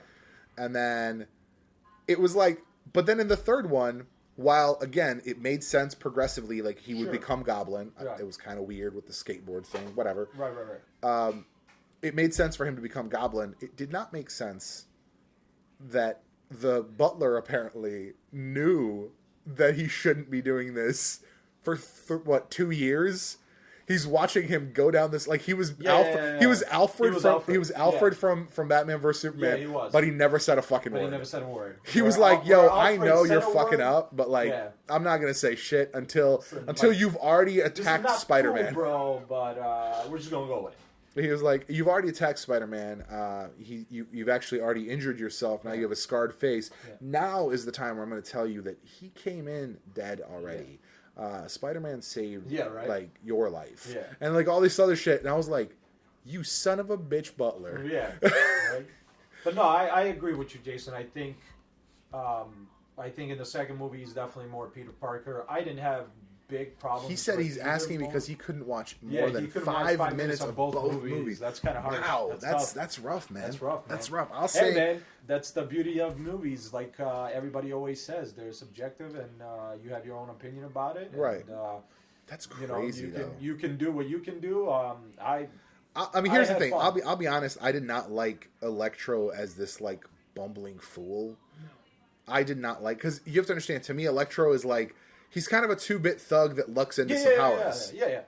Like, so, to me, for him to be, like, a brilliant scientist, but also kind of this, like, obsessive freak. Is it just me, or did it feel like Sony, until now that Marvel is doing the movies with them, did it feel like that Sony always wanted, like, a scientist that gets powers, that's mad? It almost feels like the Lizard, Electro, Doc Ock. That's not Sony, that's Stan Lee. Well, I understand that Stan Lee, but like you just said, Electro was never a scientist. He was a thug that got into powers. That's what I remember. That's true. But Sony was like, no, scientist this one too.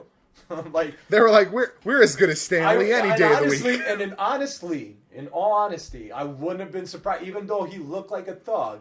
I wouldn't have been surprised if somehow they said Rhino also knew some science, and that's how he built this suit. No, if they kept going, if they had said that Rhino was anything beyond a fucking idiot, which is what Rhino's always been, that's what it seemed. Which is fine to me. Like, too. listen. That's the thing. I think that's the other thing that a lot of the film companies that try to make superhero movies or video game movies, they try to like give more to these characters than they need or than they have. Yeah. You have characters that are just the muscle. Right. You can make it just the muscle.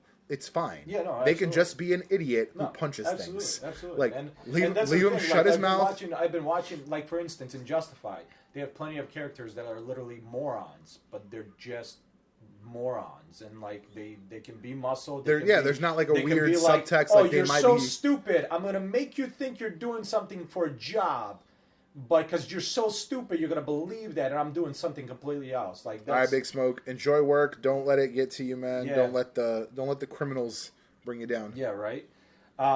So yeah, no, I thought I enjoyed them. I liked Peter Parker / Spider-Man in Part 2 definitely the most. For sure. I thought that was what I've been waiting for, and I'm glad that I saw it. Yeah, I 100% agree. I think Amazing Spider-Man 2 was good, except for that third villain, and like, let's cram all of this shit in. Cram, because they really wanted to push that Sinister Six and all that. They want, which I would have been fine with the pushing of Sinister Six. You didn't need 3 villains to do that. I thought just the let me walk by. Oh, here is all of these fucking gadgets that are going to produce the Sinister Six. You know what they should have done? This movie should have been the Electro arc. You can throw in, like you said, you can throw in Rhino. Yeah. And then at the end, you just have, Harry Osborn finds out that his shit's missing. Yeah. Somebody robbed him. Like I said, all the shit's missing, and that's when you get. If you started Harry in the beginning, by the third movie, he could have became Goblin. Right. But they had some story issues as far as that. Well, from what I understand, it was once again studios getting involved, directors getting involved, and and obviously that. Andrew Garfield wasn't happy because... Andrew Garfield wasn't happy, and he started talking shit. Yeah, he started talking... And I think because he knew, he realized how the movie was going, and he was like, this is not going to go good. And I think the only reason anybody... It was just too much. It was too much, and that's the thing. The same thing in the first Spider-Man, the third one, the first series, the third movie. By the way, I saw your post, Mind Blaster. He said, saw a bit of it and said, nope. He said, oh, it's Spy, nope. Yeah. So, yeah. He in the third movie of the Raimi's franchise, right? You had a brilliant character. Yeah. Sandman was beyond perfect. Yeah. No, I loved it. Everything about Sandman was perfect to the comics, to the portrayal. Yeah. He was smart, but not that smart. Like he was kind of a dummy. Yeah. He lucked into his powers, and now absolutely. he was trying to do the right thing by his daughter. It was very much a perfect representation from everything I know about Sandman. Right. And then you had fucking terrible Goblin and awful Eddie Brock. Awful. I wouldn't say terrible Goblin. He wasn't terrible. When Harry went Goblin in the comics, in the animated series, when Harry went Goblin, he went Goblin. He was Goblin. He was Goblin, and then he had like the moment of like, oh, I'm kind of going crazy or whatever. and then he went to the mental institution and all that stuff. Right. Whereas in this, it was just like at the end, he made a choice to be a hero. I understand, and Exactly. right, I understand, but you gotta understand, Remy was, I think he knew he was doing 3 films, so he wanted to finish a story. He didn't want to leave like goblins and alive. I would have, and I let's would have keep been, going. I would have been fine with him being Goblin. Right. I would have wanted Goblin and Sandman, and then you tease Venom, because that was a horrible, horrible Venom. I got you. All right, before that camera goes away, we got to finish up on Tomb Raider. Jason, did you want to stay in for Tomb Raider, or were you going to head out? I gotta get back to work. All right, sir. Perfect. Thank you. Thank you so much for joining us, Jason, man. Thank you for letting me be a part of it, guys. Absolutely. See you, bud. Have fun. All right, so going real quick, well, not real quick until that battery dies out before we can sign off. Before that battery dies out. Realish, quickish. Tomb Raider. Man, I think we both agree on this one. Yeah. That was a great movie. I enjoyed it. I loved every second of it. I thought it was watching Tomb Raider on the screen. Simple as Yeah. that. It was perfect. I loved the little like actual throws to the games. Yeah. Like she's trying to get across some shit that Yeah. like knocked over. Yeah. Oh, jump! I gotta Yeah, climb yeah, this yeah. thing. It was so It was good. great. It was so good. That's Here- why. That's why. it's when not I like think some. you told me. You said somebody was saying like it's a good. Oh no, it was. I was talking to Ty. We were playing Overwatch. He said, "Oh, people were saying it was a good action movie, but not a good game movie." And I'm like, I don't know what they want. They're wrong. I'm like, I don't know what they want. They literally did everything game related. They had the pick. They had her climbing. They had literally everything Tomb Raider is usually about, especially the more modern stuff. Right. I was legitimately. I'm like, if somebody says that, I'm like, I just don't know what else to say. Like, do you want like a Warcraft movie where like you have to like command your units? Yeah. Right. Like, Yeah. he's gonna say, command my units that way. Right. Like, That's what I'm saying. Like it's not gonna make sense. It does not make any sense. That's why when I heard that, I was like, what do they want? Like I told him, I was like, to be honest, I don't care. My exact answer to him was, I don't care because I don't know what those people want. You're at a point with people when they watch movies that they don't even know, like you said, they don't know what they want. Right. They want to be entertained, but then when something is entertaining, then something else is wrong with it. Yeah. Like Transformers, all of the Transformers movies have been entertaining. Yeah. I don't care who you are. Yeah. They're entertaining. Can I pick movies. stuff out of it that's not good? Sure. Are they Absolutely. good films? Fuck no. No. God damn, they're giant robots fighting on the screen. Yeah, man. Like I'm not expecting Schindler's List. I don't need it to be a I'm great not expecting film. the Dark Knight series. It's not going to be that. That is Even- not what even, it's going like- to be. And the only reason the Dark Knight series was the Dark Knight series is because he didn't want to do supernatural things. He didn't want to do superhero If he did stuff. superhero things, it would have been a completely different series. All that was a dramatic, real world centered telling of Yeah, Batman, and exactly. it was great. It was great. I personally don't think it was like I don't think the Dark Knight movie was this cinematic fucking masterpiece. I think it had an outstanding character. Yeah. I still think Bale's Batman is meh. I agree. Like I agree. I think you put him on the same screen as Joker. Joker dominates that sequence, Yeah. and yes, it had a great character. He deserved the posthumous nom. Yeah, absolutely. I don't think that was a great movie. No, I don't think it was. Like everyone talks about, like that's the fucking mecca of superhero films, and I don't think it's that great. I don't think it's a mecca of superhero movies. I think it's definitely a great film. It's a great film It's for a sure. great film. But there are better a superhero lot films. of people did. I think a lot of people did a great job in there. I agree Yeah. with you. I liked Bale's Batman Dent. to me was never. He was never the Batman I wanted. Right. We never saw him really fight. We never really even saw him be a real detective. We saw him do some detective stuff, but thanks to Alfred, thanks to Fox. He was a detective due to technology. Yeah. Technology made him a detective. Where now in the new one, which I don't know why people are losing their minds over, he's not doing a great job. Bullshit. He's a real Batman. He's doing detective work. He is using his company, what I've always seen Bruce Wayne do. He uses his company, his skills. He has this tech in his basement. Stop it, Blaster. Stop it. Like- no, nothing about Jared Leto as Joker. Yeah. Trash. Funny enough, in Justified, there's a guy. You got to look him up. So look up hold on. I'll look up Justified real quick, and I'll tell you who to look up on the screen so you can series, so you can look him up. And I'm dude, when I watch this guy on the show, I'm like, man, I bet he could play a good Joker because this guy. Okay, I see what you're saying. This guy has a look. His name is. He has the look, by the way. Jere Burns. Jerry Burns, but Jere. Jere. Burns. So look at his face, dude. Like his face, Actor justified. just his face. Oh yeah. But no, look at no. Just go to Google and search justified Win Duffy, because you're gonna really Max see his Headroom. face in that. That's funny. So go to Google real quick, or whichever one you use, and search Win Duffy justified. Like when you see how his face, like his eyebrows, the way he looks, and that's his face right there. Like that's a good, like take him without the mustache. You see that look? I'm like, dude, this guy alone. You put on some face paint and he's Right there. Joker. Yeah. So I'm sitting there and dude, when he did this one skit real quick in Justify, I just watched him. Let's see if we can toss up He goes into he's at a hotel. He's like, he takes a sip of coffee. He's like, oh God. This guy.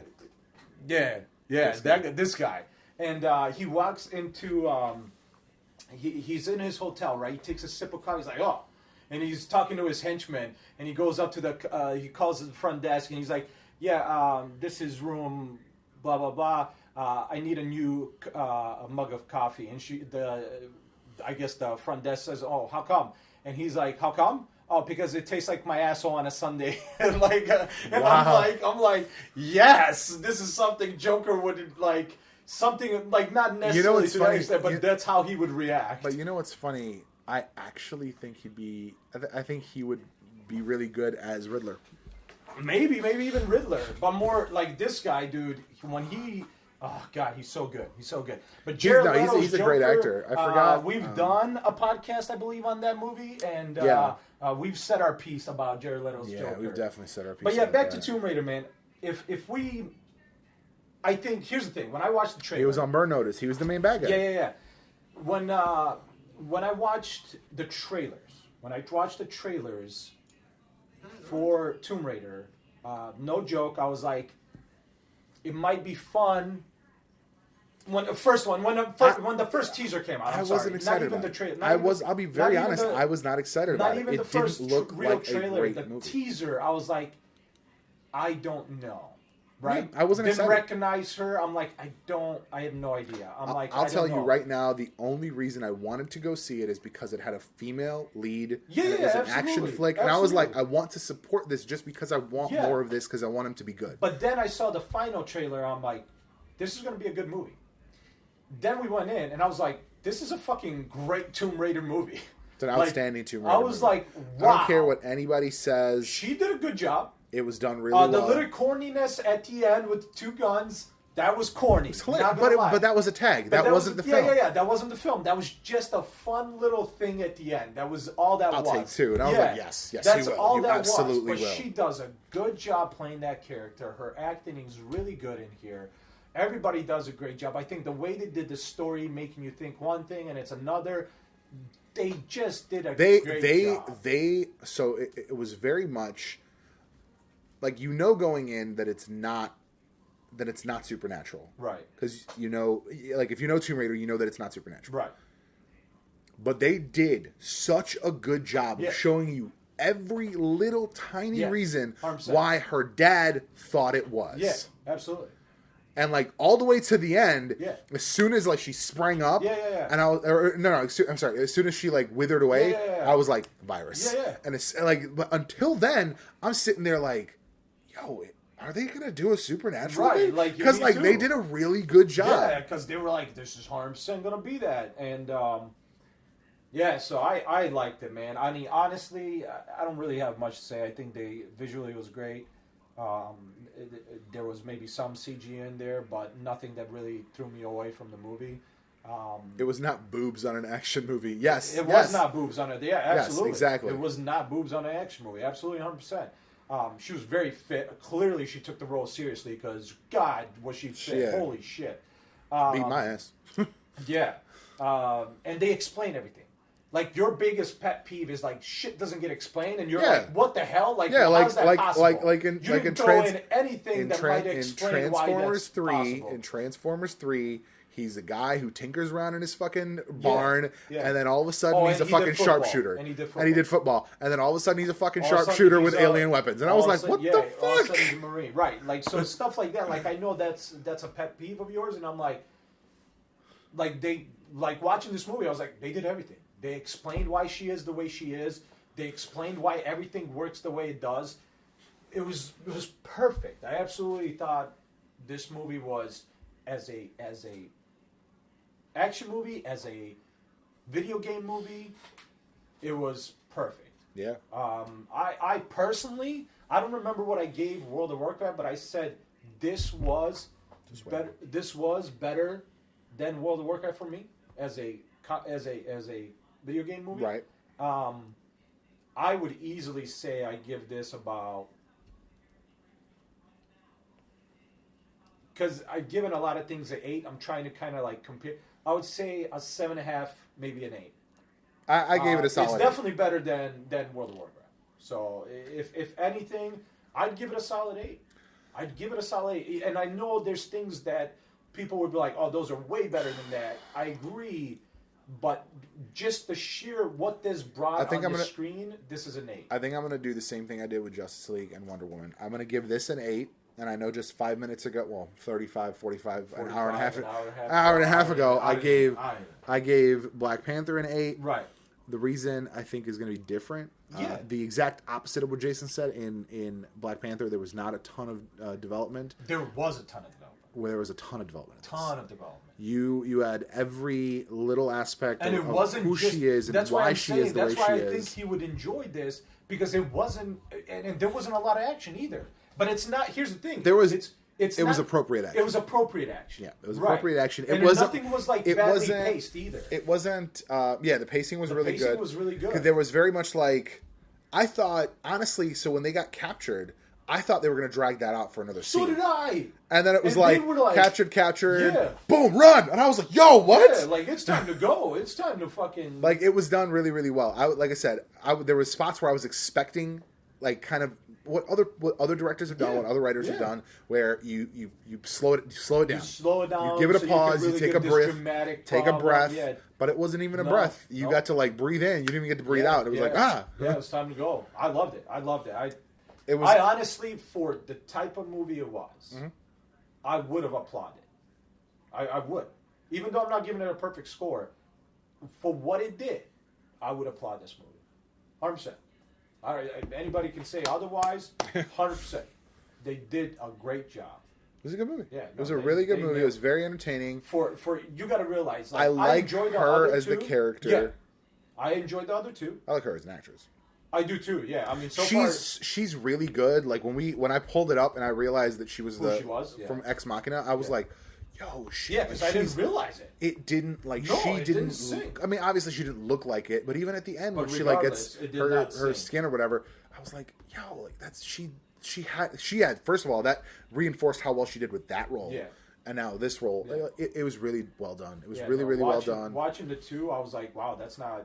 I liked the fact that they made her be a kind of I want to be a self-sufficient person. Yeah. I'm not going to live off my father's stuff. I don't want my just daddy's money, stuff like that. Yeah, no, they did an excellent job. It was done really well. I'm very, very excited for a franchise out of this. I hope. I love the overall plot that's going to be coming through. Yeah, let's pull up the box office mojo because it's still in theaters, I think. 20-day total. Wow, really? That's lean. Here's the thing. That's lean. It's making money though. Yeah, the budget was 94 million. We're over 200. We're over 250 actually. Yeah. Yeah. But that's the thing. Domestically, it did shit. I understand, but you got to understand where we are domestically. Like you got to understand that. Bro, it's hard to understand where we are domestically. Right, exactly. No one fucking knows anymore. Nobody understands because every time I see a critic that I personally sit here and I'm like, how is this a bad movie? They're like, this shit was garbage. Hold on, how much did that movie make? So the reference we're making is a guy named the hell's his name? Campia? John Campia. John Campia. He's essentially a professional movie reviewer. He said that Assassin's Creed was pure garbage. Trash. Yeah, trash. He called it gutter trash. And I was like, what the fuck? That's rough, bro. That's rough. Like, I've seen bad movies. And what was his reason for gutter trash? Oh, he said, I can't, like, you're supposed to believe that there is this device that can take away all freedom, all free will. And I'm Free like, will. but you will jizz your pants over A gauntlet. a gauntlet that can destroy the universe. Existence. But no, like an apple that takes No, away an free apple will. that takes away free will. That's absurd. That's not worth. No, that's no. not mentally. That's absurd. You can't get behind That's that. absurd. Yeah. But so a gauntlet that they can take away existence. $240 million Worldwide. So Worldwide. Tomb is doing better for a smaller budget. Although look at it. This is exactly the thing. It shows honestly it shows where the gaming community is and where gaming mentally is in the culture. Yeah. Internationally, it made 186. Yep. Domestically, it made 54. Right. 54. Tomb Raider has 57. Yeah. They made almost the exact same amount of money domestically, Yeah. and they made almost the exact same amount of money internationally. Because internationally, video gaming, and we've talked about this before in Blasters from Portugal. In Portugal, there's a big movement. Obviously, South Korea is a huge movement. Right. Internationally, gamers and gaming as a culture is on a higher level than it is here. Here, it's still looked down upon. You still have idiots after terrible things talking about video games make kids violent. You're a fucking idiot. Yeah, video games make kids violent. So does everything else. Then. So do comics and movies and everything that, Everything fucking else. alcohol, Jesus. We should ban everything. You know what? There's a lot of death and violence and killing in the Bible. Like I was like, did you not read? Maybe Christianity. I haven't read the Bible, but I've heard people. I've that heard talk some about shit. The Bible, I've heard some and, shit from the Bible. Listen, David killed some people. This is so out of scope, but it started with that COD scene.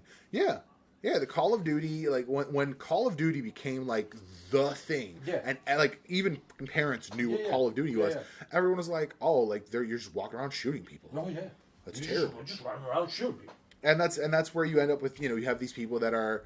Listen, that's not true. All right, in Overwatch, I heal people. I heal people in Overwatch. Yeah, the airport scene in Call of Duty was a rough scene, dude. I'm not gonna lie to you. Sure. Like, but that's the thing. To me, like, that it shows the value of human life. Yeah. It was freedom of games there. I don't understand what you mean. He says it was freedom of games there. Yeah, we're gonna continue this. We're gonna continue the live stream, but we're gonna end this and the broadcast. we're carrying the podcast and everything. As always, guys, those are our thoughts about the stuff that we talked about this time around. Comment. Please leave a comment wherever you can. If tweet it's on the at YouTube us, channel, Facebook tweet us, Instagram. Facebook, wherever you can. We have our podcast available on all platforms, I believe. iTunes, Google Play, Stitcher. I don't think it's any other and ones. it's on YouTube. And of course, if you want to watch the video, Tangents video, or if you have YouTube Red, then you can listen to the YouTube for sure. As always, everything else is in the description below. Yep. Thank you for watching, and that's it. And listening. Later. See you guys.